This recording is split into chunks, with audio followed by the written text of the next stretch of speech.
असलामुअलैकुम crime update में लियाकत तुसी वेख रहे हो मेरा यूट्यूब चैनल। सराय आलमगीर दे विच एक बड़ा अफसोसनाक वाक़या होया कि एक खातून अपने बच्चों की मौजूदगी दे विच अपने नए नवेले आशिक नूं मिल के उस दे नाल गुलछड़े उड़ा रही है। बाद दे विच जदों उस दे खावंद नूं पता चलिया है ते उन्हां आशिक और इस जिहड़ी महबूबा है सी इन्हां ने मिल के अपने खावंद नूं किस तरह रस्ते तो हटाया है मुकम्मल तफसील दे नाल तुहाडे नाल डिस्कस करांगे। साडे इस चैनल सबसक्राइब करो, बैल आइकन बटन नूं प्रेस करो और वीडियो नूं लाइक करो। जी दोस्तों, यह भयानक स्टोरी सराय आलमगीर दी है कि उत्थे एक खातून है बुशरा। बुशरा मंडी बहावलदीन एक वलीमे ते जाती है। उत्थे उस दिन एक लड़के दे नाल हेलो आए होंदी है कि उसने फोन नंबर लिया है उस लड़के का। उस लड़के का नाम सी रियाज और इस जिहड़ी खातून है ये शादीशुदा है सी, इसका नाम सी बुशरा।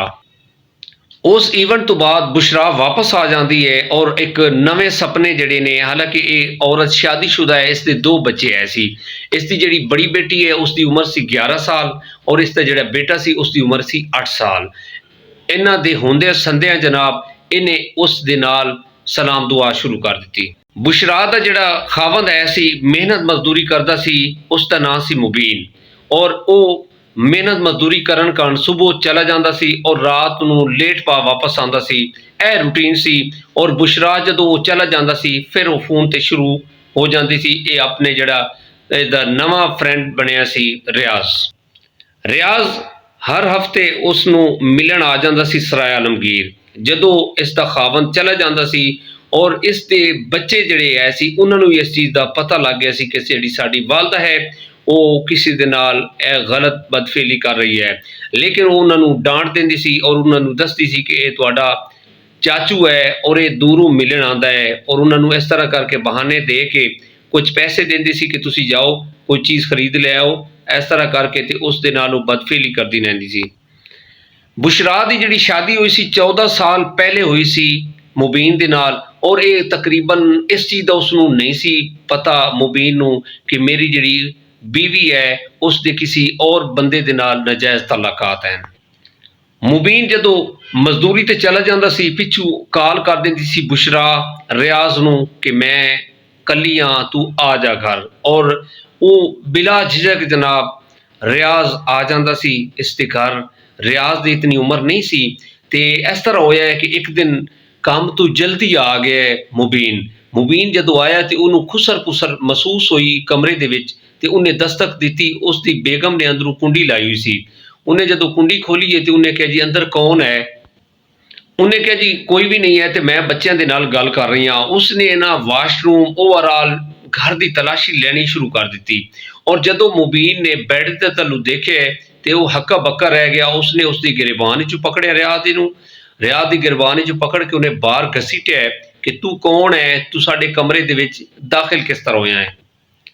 रियाज सेहत दे विचों तगड़ा सी, उसने मुबीन नूं जनाब पकड़ लिया और गुत्थम गुत्था होए और रियाज ने एक चीज़ उसके पैरों ते मारी। मुबीन जख्मी हो गया और उन्होंने उसके गले दे विच फंदा बना के उसकी जिहड़ी बीवी सी मुबीन दी बुशरा उसने अपने आशना दे नाल मिल के इसनूं मौत दे घाट उतार दिता।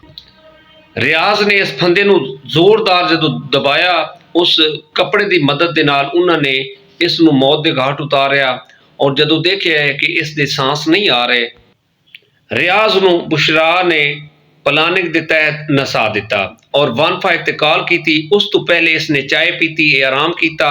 आराम करन तो बाद सुबह जनाब ये चीखी चिल्लाई कि मेरे खावंद ने खुदकुशी कर ली है। पुलिस ने आके तफ्तीश जदों शुरू की तो पुलिस नूं कुछ शक गुजरिया। पैरों ते जनाब उहदी उंगलियां कटी हुई सी। उन्होंने देखा, उन्होंने कहा जी ये इसने अपने आप नूं कुछ उहदे जिस्म ते भी निशानात है सन।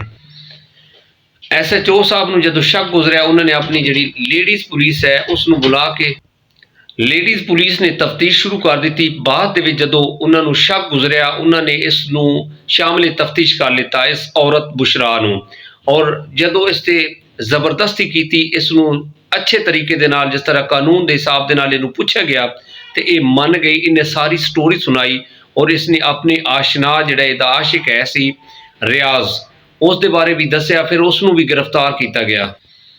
बुशरा और रियाज नूं तफ्तीश करके ਚਲਾਨ ਕਰ ਦਿੱਤਾ ਗਿਆ ਜੇਲ੍ਹ ਦੇ ਵਿੱਚ। ਹੁਣ ਉਹਨਾਂ ਦੀ ਸਜ਼ਾ ਜੱਜ ਸਾਹਿਬ ਵੀ ਮੁਕਰਰ ਕਰਨਗੇ ਔਰ ਉਹੀ ਦੇਣਗੇ ਕਿ ਇਹ ਕਿਹੜੀ ਸਜ਼ਾ ਦੇ ਮੁਰਤਕਬ ਹਨ। ਜੀ ਦੋਸਤੋ, ਕਿਤਨੇ ਬੜੇ ਦੁੱਖ ਦੀ ਗੱਲ ਹੈ ਕਿ ਇਹ ਦੋ ਜਿਹੜੇ ਬੱਚੇ ਨੇ, ਇੱਕ 11 ਸਾਲਾ ਬੇਟੀ ਔਰ 8 ਸਾਲਾ ਬੇਟਾ, ਇਹ ਹੁਣ ਕਿੱਧਰ ਜਾਣਗੇ। ਕਿਤਨੇ ਬੜੇ ਅਫਸੋਸ ਦੀ ਗੱਲ ਹੈ ਕਿ ਇੱਕ ਹੱਸਦਾ ਬਸਦਾ ਘਰ ਜਿਹੜਾ ਉਜੜ ਗਿਆ।